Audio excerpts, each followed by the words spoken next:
My boyfriend staged a breakup with his friends to humiliate me. He smirked and said, "This isn't working anymore."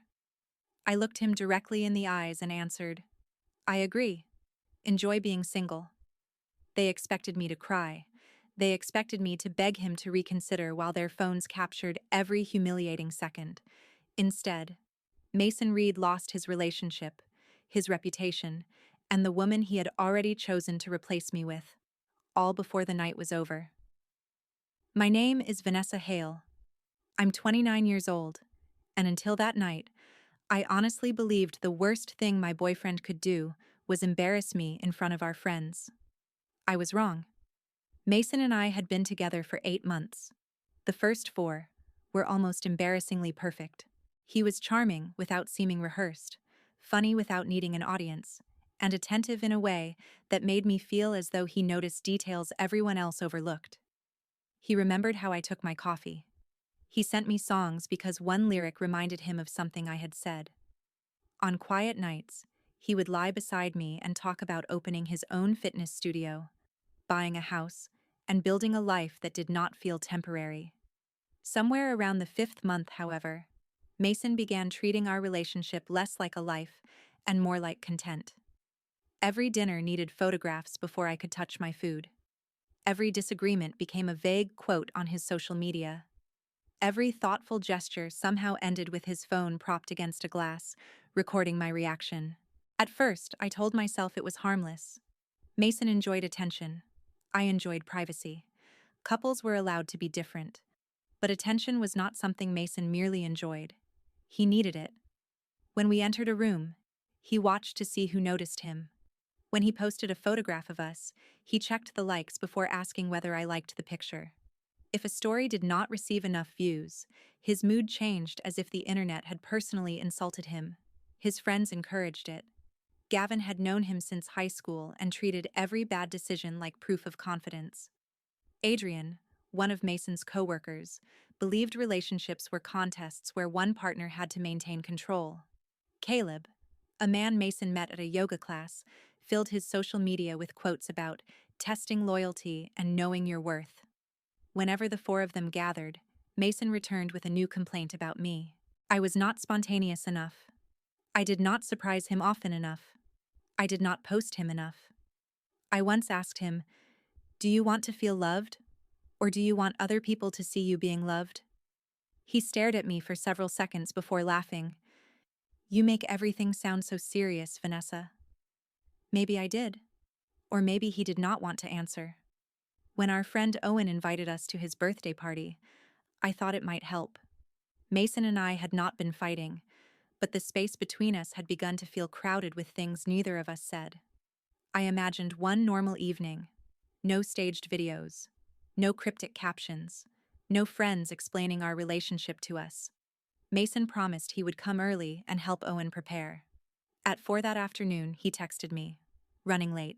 Gavin and the guys are still getting ready. Don't start having fun without me." I smiled at the message, although something about it bothered me. Mason did not need 3 hours to get dressed for a house party.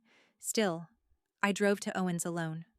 By 7, I was arranging snacks, untangling speaker cables, and carrying folding chairs from the garage. Owen was outside helping someone park when I walked past the small bathroom beside the kitchen.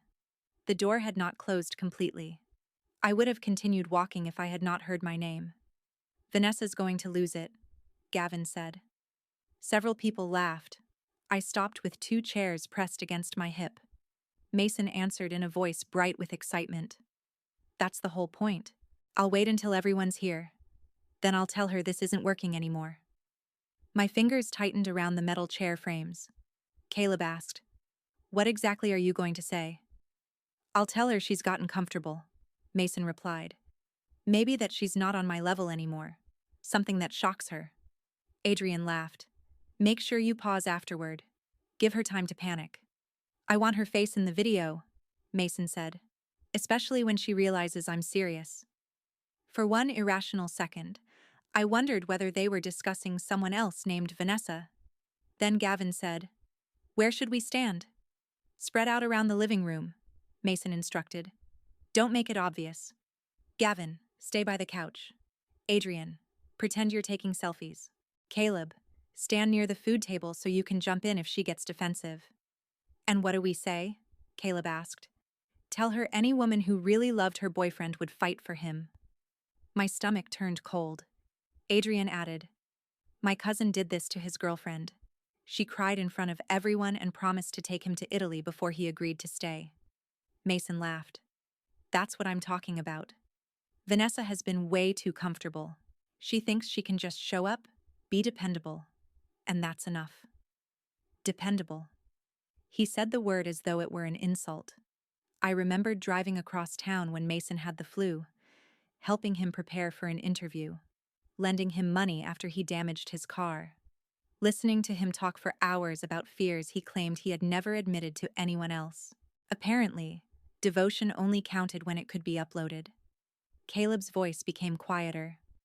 What happens if she agrees with you? Mason laughed so confidently that the others joined him before he even answered. She won't. How do you know? Because Vanessa loves me, and no woman is going to let her boyfriend dump her in front of everyone without fighting back. Her pride won't allow it. There was a short pause. Then Gavin said, what about Amber? My breath caught. Amber was Mason's ex-girlfriend. They had dated for almost 2 years before she allegedly left because neither of them was ready for commitment. Mason insisted they had remained friendly, though I had never met her. She's coming, Mason replied. Adrian made an impressed sound. You actually invited her? I didn't invite her personally. I just made sure she heard about the party. And if Vanessa sees you two talking? That makes the test better. A little jealousy might remind her what she could lose. They laughed again. My first instinct was to throw open the door. I wanted to demand an explanation. I wanted Mason to see that he had hurt me before he got the chance to enjoy it. But then I imagined what would happen. He would call it a joke. His friends would claim I misunderstood. The plan would disappear, but the truth behind it would remain. My boyfriend wanted to watch me break so he could feel powerful. I quietly carried the chairs back toward the kitchen. A moment later, the bathroom door opened. Mason emerged first, wearing the charcoal shirt I had bought him for his birthday. His face lit up when he saw me. There she is. He walked over and kissed my cheek. Sorry I didn't help. We got distracted. I'm sure you did, I said. His eyes studied mine briefly. For one terrifying second, I thought he knew I had heard everything. Then Gavin appeared behind him, smiling like a man who already knew the ending of a joke. Mason slipped an arm around my waist. You okay? Perfectly. He grinned. Good. Tonight's going to be unforgettable. Behind him, Caleb covered a laugh with a cough. I smiled back. You have no idea. For the next 2 hours, I behaved as if nothing had happened. I helped Owen adjust the music. I greeted guests. I carried empty bottles to the recycling bin. All the while, I watched Mason and his friends arrange themselves exactly as they had planned. Gavin claimed the couch. Adrian kept his phone in his hand. Caleb drifted toward the snack table. Mason moved through the room like the host of an event no one else realized he was controlling. He greeted people loudly, accepted compliments on his clothes, and hinted that something important might happen later. At one point, I heard him tell 2 women near the kitchen, I might be starting a new chapter tonight. They looked toward me with confused expressions. Mason wanted anticipation. He wanted rumors spreading before he delivered the performance. Then Amber arrived. She was tall, striking, and dressed more carefully than anyone else at the casual party. Mason noticed her immediately. So did I. He crossed the room before she had even removed her jacket. Their hug lasted slightly too long. Mason placed one hand on her arm while she spoke. Amber leaned close and laughed at something that did not sound particularly funny. Every few seconds, Mason glanced toward me, checking whether I was watching. He wanted jealousy. I gave him nothing. Owen stepped beside me and followed my gaze. Do you know her? Mason's ex. Owen's eyebrows rose. Why is she here? Apparently, tonight requires a larger cast. He looked at me, but before he could ask what I meant, someone called him from the kitchen. Amber continued touching Mason's arm. Mason continued pretending not to notice me noticing. The performance was already beginning. By 8:30, the house was packed. Conversations overlapped beneath the music. Nearly every chair was occupied, and enough people had drinks in their hands to make them curious rather than uncomfortable when the drama started. Mason's friends took their positions. I saw Gavin angle his camera toward the center of the room. Adrian switched his phone to video. Caleb watched me with the focused expression of someone waiting for an animal to enter a trap. Amber stood near the hallway, arms crossed, wearing a satisfied smile. At exactly 9, Mason lowered the music. Conversations faded one by one.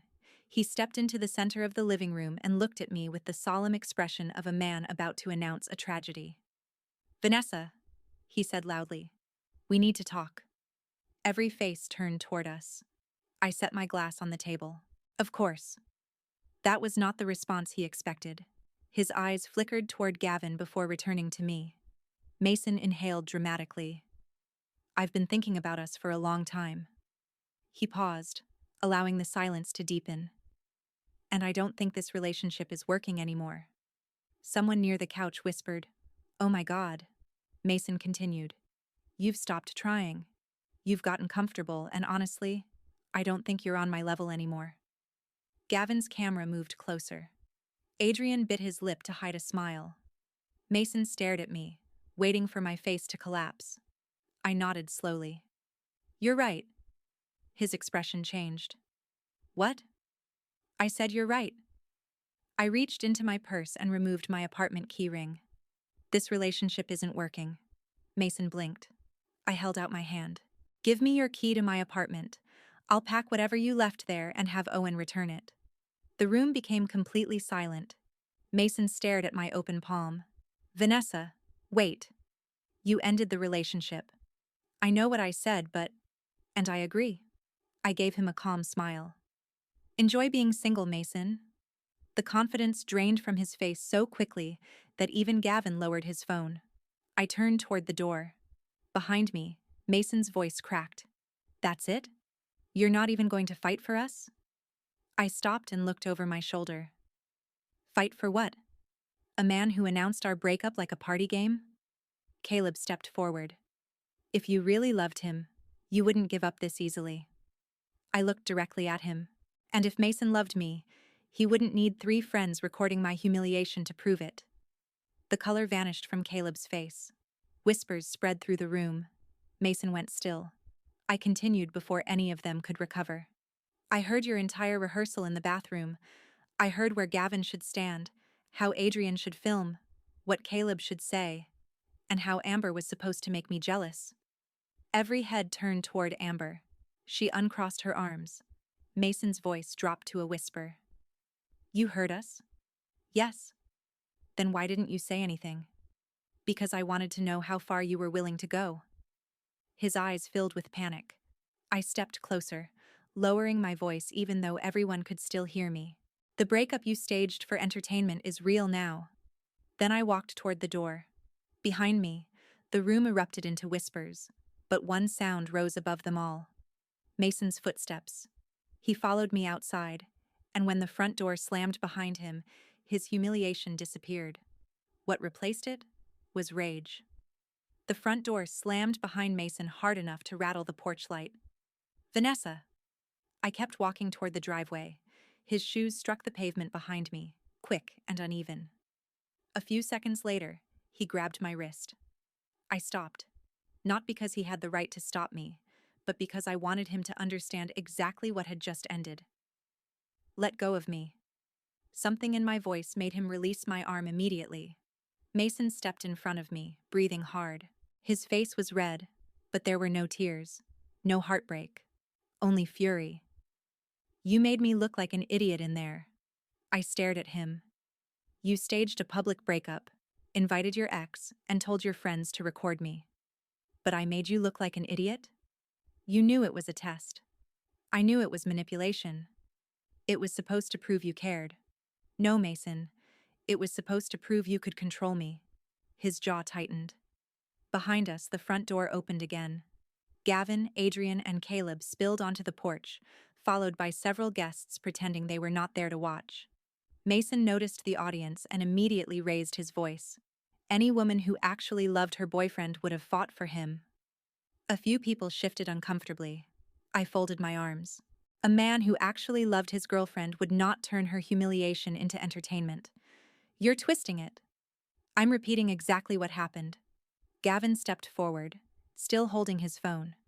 Come on, Vanessa. He just wanted reassurance. Then he could have asked for reassurance. Caleb scoffed. Relationships need passion. You acted like you didn't care at all. I looked at him. You told Mason to create a crisis so he could watch me panic. Do not lecture me about healthy relationships. Caleb's mouth closed. Mason laughed bitterly. This is exactly what I mean. You're always so controlled, so cold. You never fight for anything. I fought for this relationship every time you made me feel invisible unless a camera was pointed at us. His expression faltered. I continued. I fought when you posted private arguments online. I fought when your friends mocked me. I fought every time you made me feel like loving you privately was somehow not enough. For a moment, the anger left his face. Then someone walked out of the house behind him. Amber. Mason noticed her and straightened as though he had suddenly remembered another line in his performance. She came down the porch steps slowly, one hand sliding into the pocket of her leather jacket. Mason turned toward me with renewed confidence. Maybe I just need someone who understands me better. I almost smiled. He stepped closer to Amber. She actually knows how to appreciate a man. Amber allowed him to put an arm around her waist. Several guests gasped quietly. Mason's eyes stayed locked on mine. He wanted the jealousy he had failed to get inside. He wanted tears, anger, anything he could use to prove I was not as unaffected as I appeared. Instead, I looked at Amber. Congratulations. Her smile weakened. Mason frowned. That's all you have to say? What do you want me to say? You ended our relationship less than 10 minutes ago. You're free to make your next mistake. Someone near the porch laughed. Mason's face darkened. Amber leaned into him more dramatically. He deserves someone better than you anyway. I nodded. Then you two should be very happy. That was when headlights swept across the driveway. A dark sedan stopped near the curb so sharply that one tire scraped against the concrete. The driver's door opened. A man climbed out and marched toward us.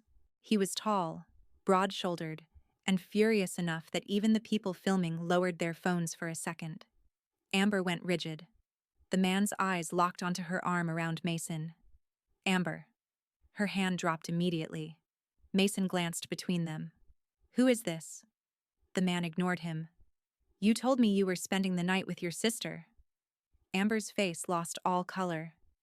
Daniel, wait. He gave a humorless laugh. No. I've been waiting for 2 hours because something felt wrong. You left your location sharing on, Amber? The driveway erupted in whispers. Mason slowly removed his arm from her waist. Daniel finally looked at him. And who are you? Mason's confidence vanished. Amber stepped backward. It's not what it looks like. Daniel pointed toward the house. It looks like you came to a party to flirt with another man after lying to your boyfriend of 2 years. 2 years. Mason stared at her. You said you were single. Amber turned on him. I never said that. You said things were complicated. Complicated doesn't mean single. A few guests laughed openly. Mason's face twisted with humiliation. You told me you still thought about me. Amber lowered her voice. I said I wondered what would have happened if we had stayed together. Daniel stared at her in disbelief. That was 3 nights ago. Amber's eyes widened. She had not meant for him to hear that. The crowd reacted instantly. Phones came back up. Gavin, who had been filming my supposed humiliation only minutes earlier, now aimed his camera at Amber and Mason. Daniel shook his head. You're done. Amber reached for him. Please, let me explain. He stepped away. You already did. Then he turned toward Mason. And you should know she has been telling me for months that you were obsessive and impossible to get rid of. Mason's mouth fell open. Amber spun toward Daniel. Why would you say that? Because I'm done protecting you. The entire scene collapsed. Mason accused Amber of using him. Amber accused Mason of encouraging her. Daniel accused both of lying. Gavin and Adrian moved closer to capture better angles, apparently forgetting they had helped create the disaster. I watched from the edge of the driveway. Mason's grand moment had become a public argument over a woman who had never actually chosen him. He finally looked at me. For one brief second, I saw something almost human in his expression. Not regret. Fear. He realized I had been the only person there who had truly cared about him, and he had destroyed that relationship for an audience. "Vanessa," he said. I held up one hand. "No. Please. This is not what I wanted." "Yes, it is. You wanted a show." I glanced at Amber, Daniel, and the guests recording every second. "You just didn't expect to become the joke." Then I walked to my car. Mason called my name again, but I did not turn around. The shouting continued behind me as I started the engine. Amber was crying. Daniel was leaving. Mason was demanding that someone stop filming him. I drove away without looking in the mirror. That night, I slept better than I had in months. By morning, my phone looked as though it had been dropped into a fire. 43 unread messages, 17 missed calls. Most were from Mason.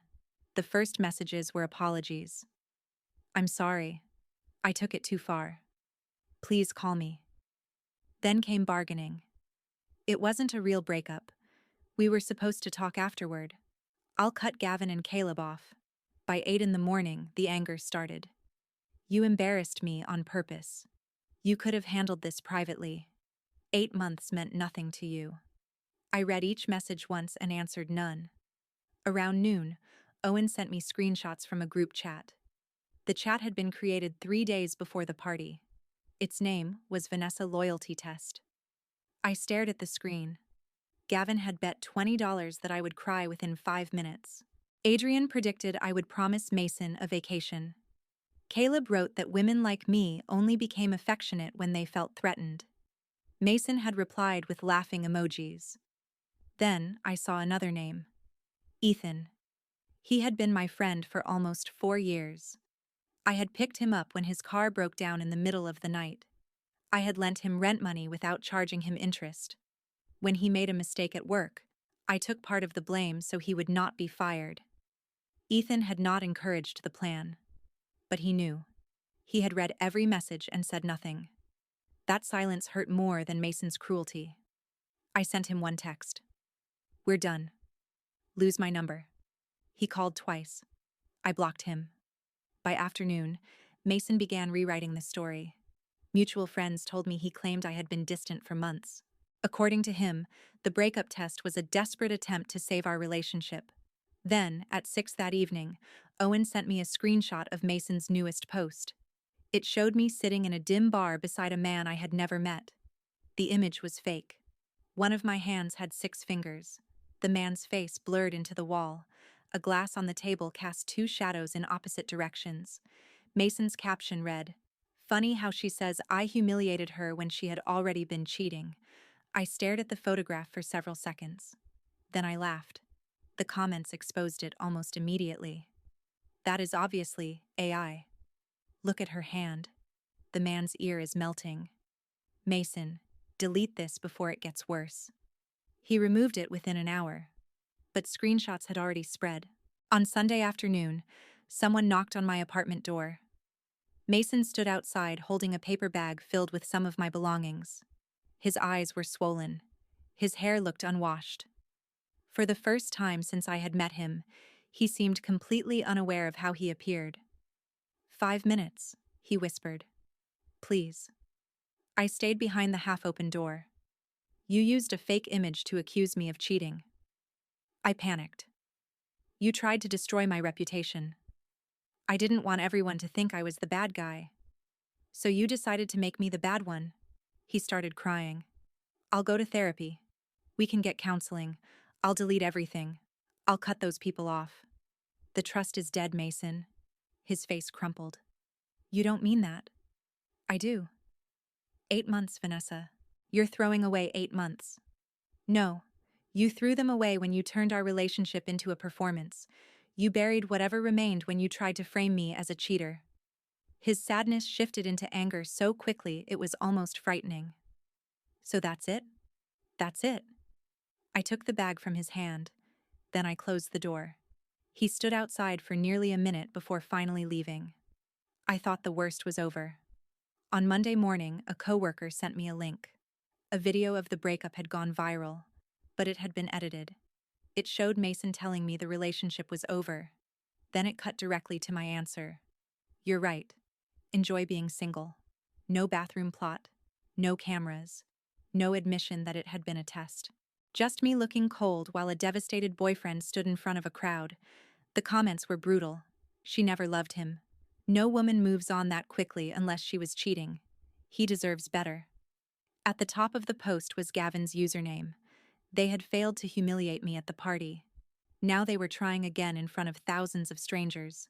For nearly half a day, the edited video controlled the narrative. Thousands of strangers watched Mason publicly dump me, heard me calmly accept it, and decided I was the villain. My inbox filled with insults from people who had never met me.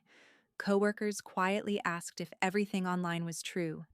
Even distant relatives sent awkward messages asking whether Mason and I had really broken up because I had been seeing someone else.